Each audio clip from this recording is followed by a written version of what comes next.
with this? Well, I'm sure that most of you have heard by now that Vasyl Lomachenko is crying foul. He was quoted as saying, if we counted strictly by the book, the scorecards would be different. They knew that the possibility of a knockout from my side was around 20%. What does it say? It's about being bribed. There was nothing honest about the judging. And everybody's reaction to this news, at least based on what I've seen, is that Vasyl Lomachenko, like many fighters before him, is having a case of sour grapes, that he's being a sore loser. The boxing fans and their knee-jerk reactions immediately took to making videos about how Vasyl Lomachenko is being a crybaby, so on and so forth. Everything that you would expect to happen when a polarized fighter says something like this. But, you know, I don't know if you guys remember what the scorecards for that fight were, and how one of those scorecards, they actually did look kind of funny. If you're telling me that you scored the fight for Teofimo Lopez, that's one thing. It is. But when you tell me that you only gave Vasyl Lomachenko one round, a single round, that is kind of funny. And that's what one of the judges did. Julie Letterman. Julie Letterman.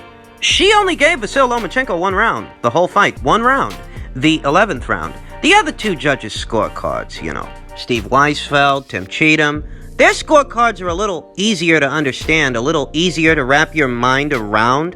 They don't have it the way that Julie had it. The way that Julie had it, Teofimo Lopez won 11 rounds. 11 out of 12? Understand something.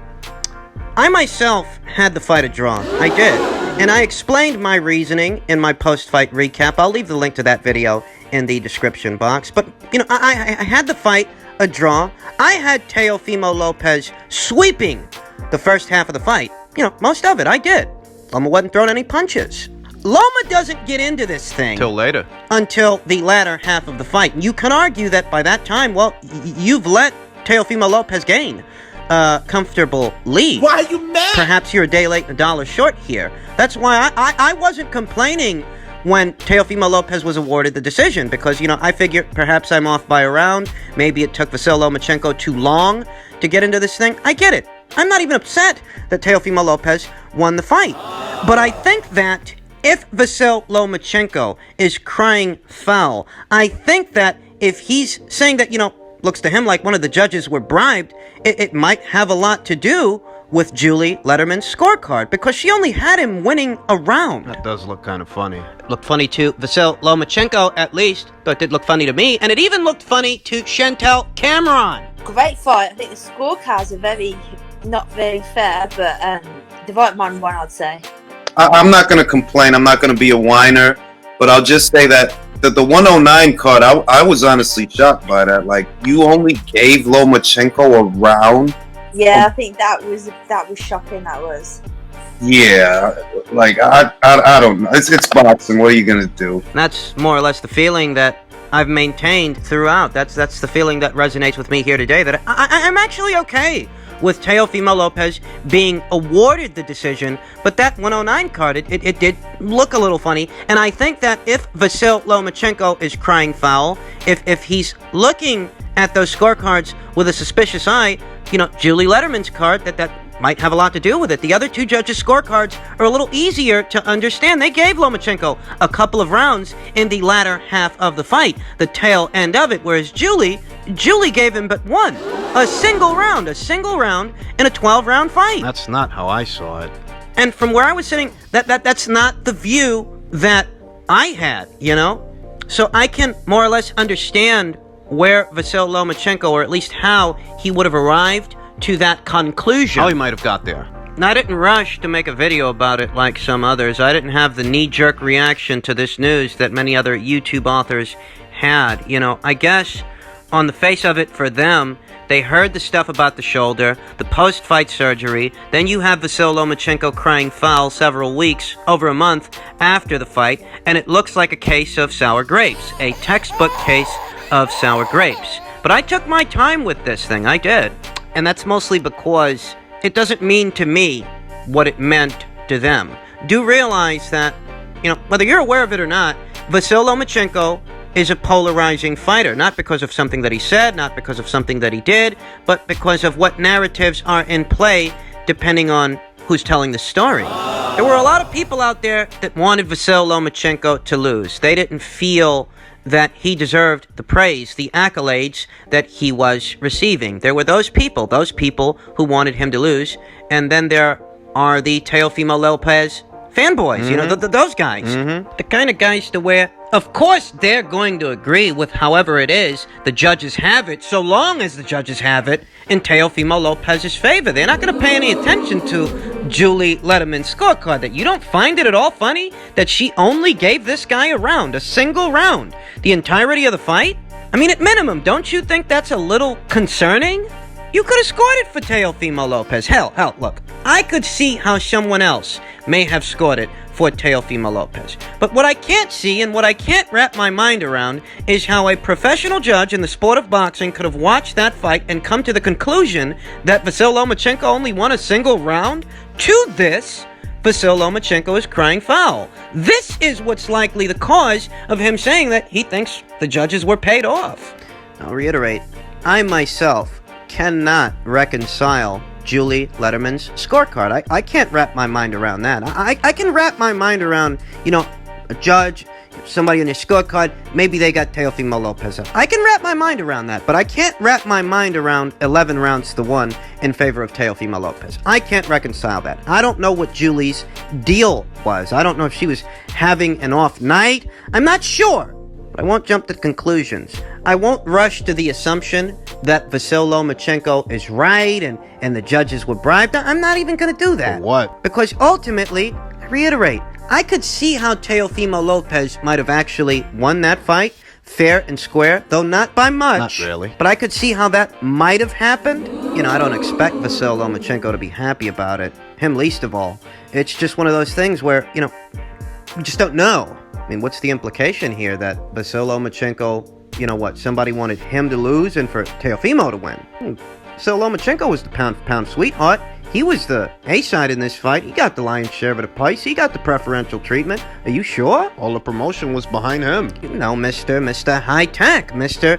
The Matrix, pound-for-pound numero uno. I never had him ranked that high myself, but you know, the people over there at ESPN, they did. So, you know, I find Vasyl Lomachenko's contention a bit hard to reconcile in and of itself. And I don't want to spend a lot of time on this. I don't want to spend a lot of energy on it because, you know, ultimately, the fight's over. They gave the decision to Teofimo Lopez. And, you know, for what it's worth, Vasyl Lomachenko, he can bounce back from this. I mean, look at what Chocolatito had to bounce back from when he lost to Vasyl. The first time, but the second, when he was put out by that guy. Worse circumstances than what Vasyl Lomachenko experienced at the hands of Teofimo. Wouldn't you say? Chocolatito, Roman Gonzalez, underrated guy, underappreciated fighter, you know? He has since bounced back from that crushing defeat to Vasyl, and he's done it with perseverance and grace. He is once again a world champion here today, the WBA's super flyweight champion, and big things are in the works for that fighter. I think about that, and then I think about Vasyl Lomachenko and where he is right now, and how this doesn't have to be the end of the guy. It's all what you make of it. You can dwell on what happened with Teofimo Lopez, and you can cry, and you can complain, or you can iron out a new path. Rebuild yourself. Because for all of the talk that went into this guy, you know, not that long ago, you want to ask somebody, and they'd have told you that Vasyl Lomachenko's invincible. That this is boxing's incarnation of Achilles himself. That's the kind of air they had around this guy. And, you know, Vasyl Lomachenko, maybe he wants a rematch. We know that the Lopez people, they're not too keen on giving him one, but that shouldn't stop him from pursuing it. Why not push the issue, see about becoming a mandatory for one of those world titles, and force them into a situation where they have to respond, where they have to oblige you? Like I said, it doesn't have to be the end of the world. The most I can say is I see how Vasyl Lomachenko might have arrived at that conclusion, though ultimately dwelling on it is counterproductive. It's not going to rewrite history. It's not going to change the past. So focus on the present and start building the future. In heavyweight news, per tweet from Michael Benson, Dillian Whyte has declared that he wants to fight Luis Ortiz next if Alexander Povetkin remains unavailable. He said he doesn't intend to keep putting his career on hold and would be happy to face Ortiz in February, then do Povetkin rematch in April or May, to which Luis Ortiz's manager Jay Jimenez responded, he's declared that Ortiz would love to fight Dillian Whyte and could be ready in January or February. Whyte previously said he'd like to face him next if Alexander Povetkin needs more time to recover. Eddie Hearn has told reporters that he would prefer for Dillian Whyte to wait for the Alexander Povetkin rematch, which could take place on March 6th, rather than face another opponent first. I'll start off by saying that I'm not against this fight. I think it's a fight that makes sense. I think it's the kind of fight that the division needs. You don't want all the focus to just be centered around two guys, Anthony Joshua and Tyson Fury. Other fights involving other fighters need to happen as well.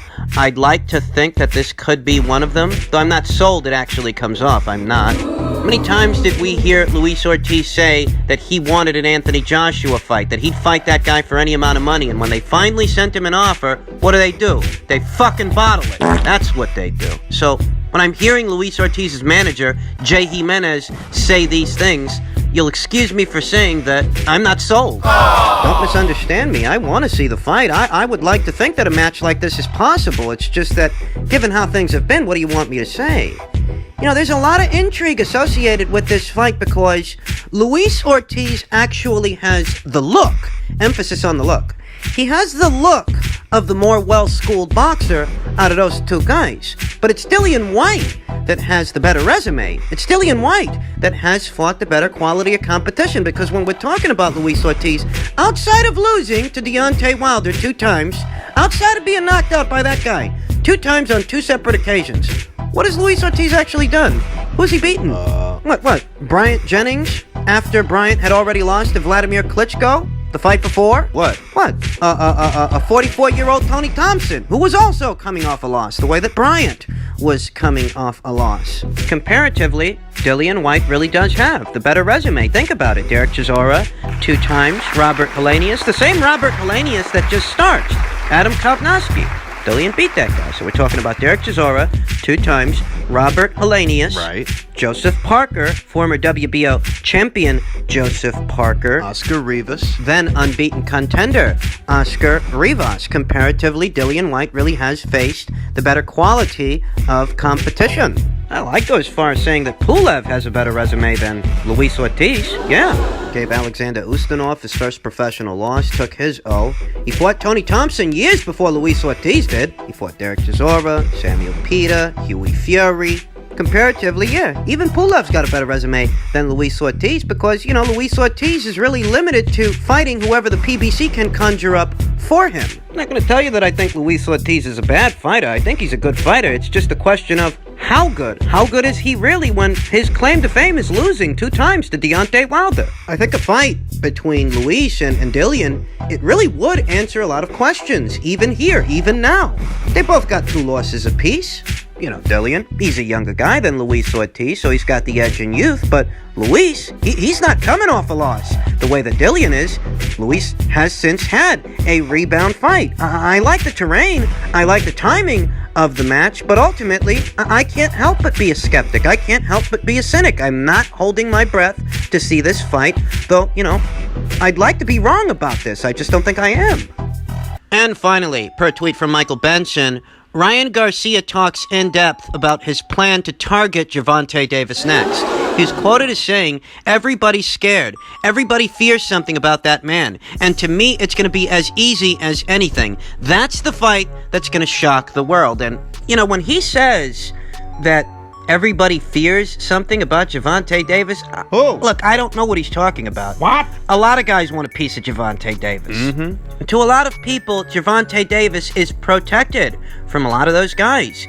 I'm looking at this and I'm thinking to myself that, you know, I like the fight. This is yet another fight I'd like to see sooner rather than later, but ultimately, I'm not holding my breath. I'm just not. I'd like to be wrong about this, but everything has to be just so with Gervonta Davis, you understand. He's navigated, guided quite carefully from 130 to 135 ever since the Pedraza fight. And in all likelihood, his very next fight won't even be in the lightweight division. Against a lightweight or a super featherweight. Maybe it'll be against a featherweight in Gary Russell Jr. The bottom line here is, I don't see that Ryan Garcia fight happening anywhere 1, 2, or even 3 fights. That being said, Ryan Garcia cannot use the name of Gervonta Davis to circumvent a Devin Haney fight. You're fighting in a WBC final eliminator that awards you a title shot at what Devin Haney's got. And you can't use Davis as an excuse to go in some other direction, because when you don't get that Davis fight, And in all likelihood, he won't. what's the story going to be then? Because if the story now is, well, I'm not fighting Devin in my next fight because I'm targeting Gervonta. You can target Gervonta till you blue in the face. Lomachenko did. He targeted that guy for 3 years. He never got the fucking fight. So we're supposed to believe that you're going to get it in your very next fight after this WBC eliminator? And that's assuming that Ryan beats Luke Campbell. Fight that's going down early next year. You guys think Ryan and Gervonta are fighting next? Of course, I don't. I mean, this puts Devin in a situation to where he can't seem to get a fight with Teofimo, and he can't seem to get a fight with Ryan. Something's gotta give. Actually, in any kind of talks with Gervonta Davis's people, because, Gervonta Davis's people, for them, Gervonta's all they've really got. Yeah, kinda. The money team, Mayweather Promotions, Leonard Ellerby. Is he promoting any other fighters besides Gervonta Davis? They're pretty invested in that kid. I mean, they're matching him the way they're matching him for a reason, the way they have been matching him the last 3 years. Everything has to be just so. Every opponent has to be carefully selected and thought out. A Ryan Garcia fight is a cross-promotional, cross-platform fight. That's the kind of situation that is. Gervonta Davis just now debuted on pay-per-view, and you'll excuse me for saying so, but I don't think the people over there at Mayweather Promotions are in a place where they're ready for, one of those kinds of fights, a cross-promotional, cross-platform fight. As much as the guys on that side of the street like to marinate things, you're expecting this fight to happen next or even after next? No way.